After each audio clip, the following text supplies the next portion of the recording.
केरवा के पतावा पे न्योता पे ठवानी, न्योता करीना स्वीकार जी।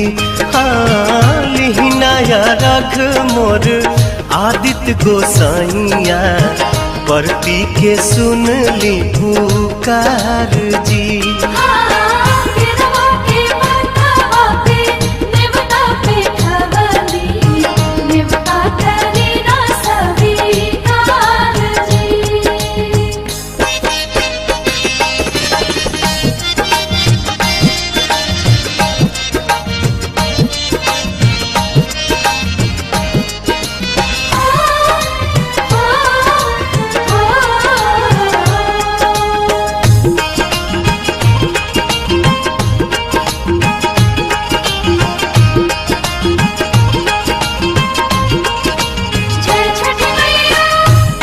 हम अरघ दुनो बेरा आदित्य तोहे सझिया फजीरे,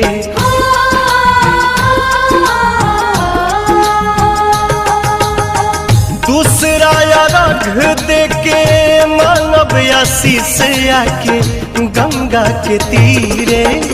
दिन के सहैया रौवे रोग हरैया जी, रौवे से जग में जोर जी।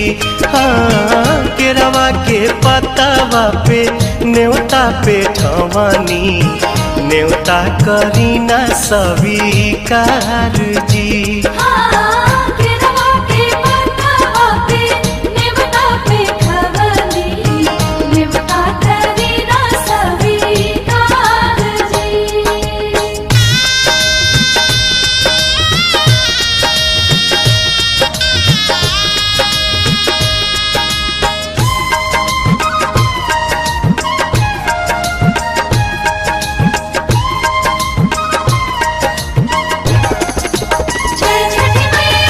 नजरी के कोर से करिले अजोर, जग रौवे से जागेला।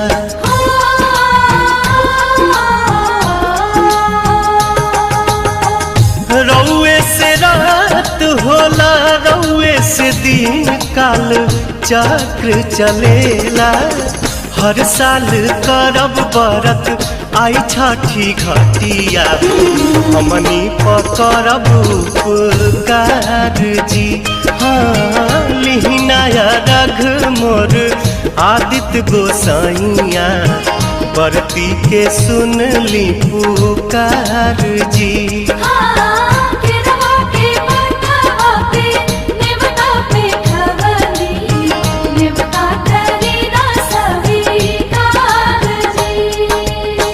केरवा के पतावा पे न्योता पे ठवानी, न्योता करीना स्वीकार जी।